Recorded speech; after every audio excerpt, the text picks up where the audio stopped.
coisas muito pequenininhas. Eu junto os dois. Eu acho essa uma grande questão política. Porque você citou esse exemplo do filme, que é um convencimento, a questão central que tem muito a ver com o filme nazista que você mencionou o espectador se convence de alguma coisa.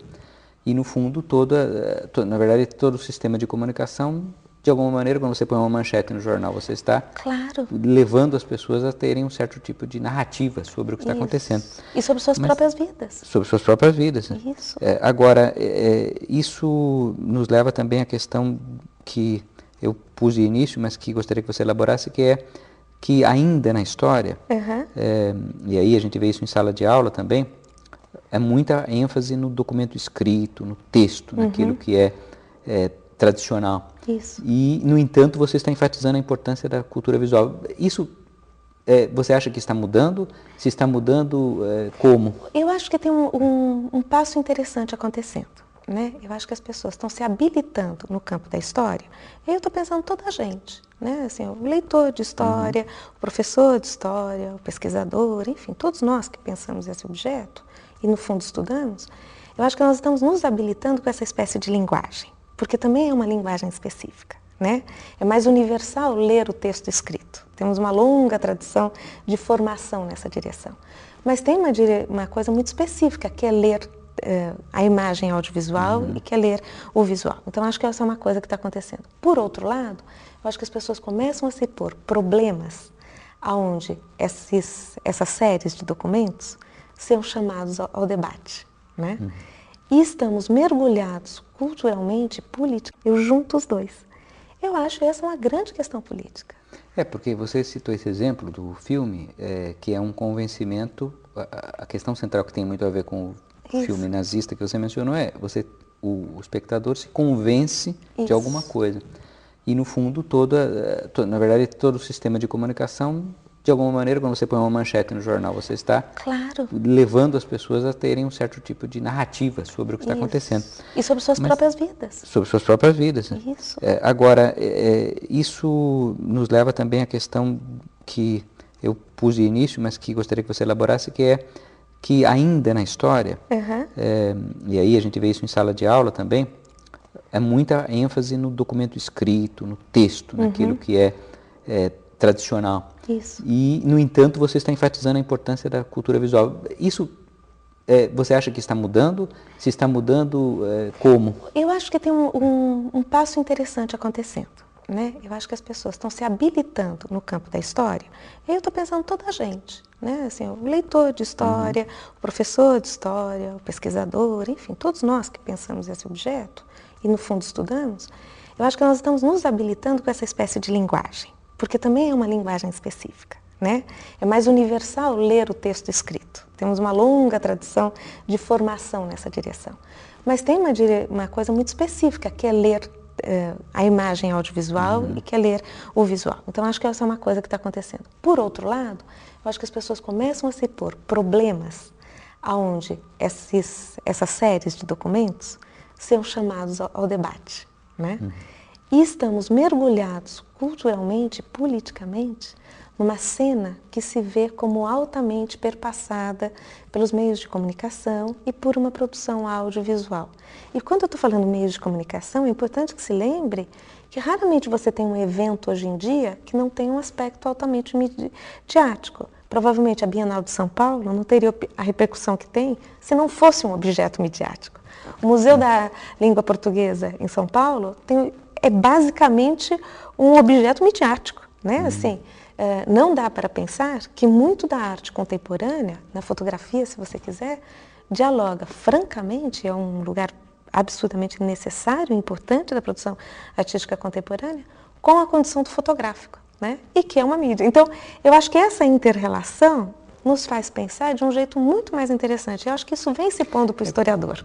Né? Porque isso, você citou aí os exemplos dos museus, e eu acho que todo mundo tem muito claro isso. Quer dizer, o museu, por exemplo, da língua portuguesa que você citou, que é um museu basicamente ancorado no meio de comunicação. Isso. Mas aí como é que fica um museu como o Museu Nacional, um museu tradicional, vamos citar assim, para não citar só o Museu Nacional do Rio de Janeiro, como é que fica um museu tradicional com aquelas vitrines do século XIX, com aquelas pequenos textos datilografados. Isso. Quer dizer, como fica a falta de inserção nesse mundo digital que você mencionou? Pedro, você toca uma questão que é bárbara. Eu costumo trabalhar num espaço no Rio de Janeiro que se chama Real Gabinete de Leitura Português.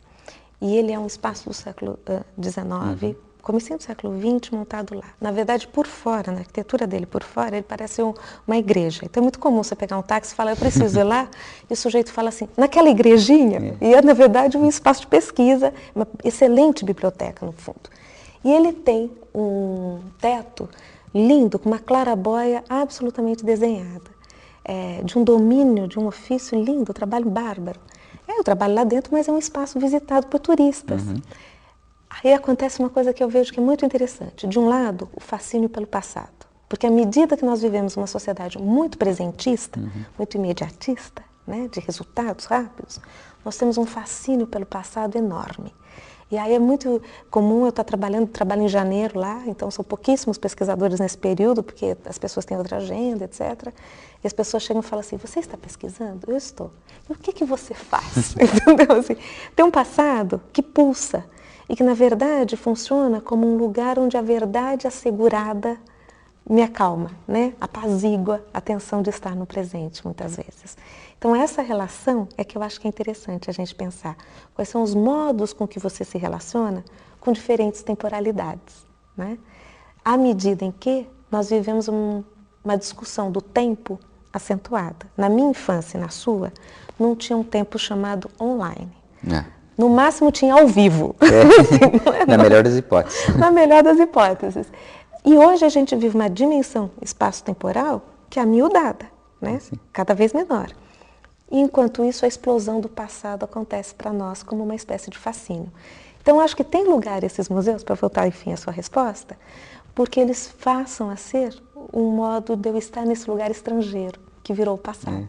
Né? Agora, é muito sintomático que, na verdade, mesmo esses lugares do passado, eles muitas vezes só se tornam, você falou pessoas que visitam, mas para o restante, para o grosso das pessoas, se ele não estiver mediatizado, se ele não aparecer num programa de televisão, o Real Gabinete Português, ele não passa, não exerce essa função. Exatamente. Então, é muito interessante o que você está dizendo, porque de algum jeito nós vivemos uma condição contemporânea que eu acho que a gente tem que prestar atenção, que diz assim, para ser visível um objeto, ela passa por cross-mídia de algum jeito. Não é nem que ela passa por uma mídia, ela passa por N mídias que estão entrecruzadas. Né? Se as pessoas que estão nos ouvindo tiverem um pouquinho de cuidado, elas vão se dar conta de como a tela invadiu o nosso dia a dia. Né? Não é? Parece que a gente vive um momento de tela expandida. E o objeto, para viver, né, para ter lugar, ele precisa deste lugar. Eu acho esses temas muito fortes para o historiador, né? Com certeza. E motivam uma agenda de estudo. No meu caso é isso, né? E que eu acho que é interessante, porque faz a gente pensar o mundo de forma mais ampliada, ao mesmo tempo que indaga que lugar que a gente ocupa. Eu acho que são questões políticas, eminentemente, né? Bom, foi uma satisfação muito grande, Yara, para mim também. Receber a professora Yara Lisa aqui, da Unicamp, porque nos levantou uma série de hipóteses, ideias sobre o mundo que vivemos. Então, Aí eu que agradeço, no fundo, acho que eu fiquei pensando assim, era um diálogo sem fronteira, né? Exatamente. Obrigada.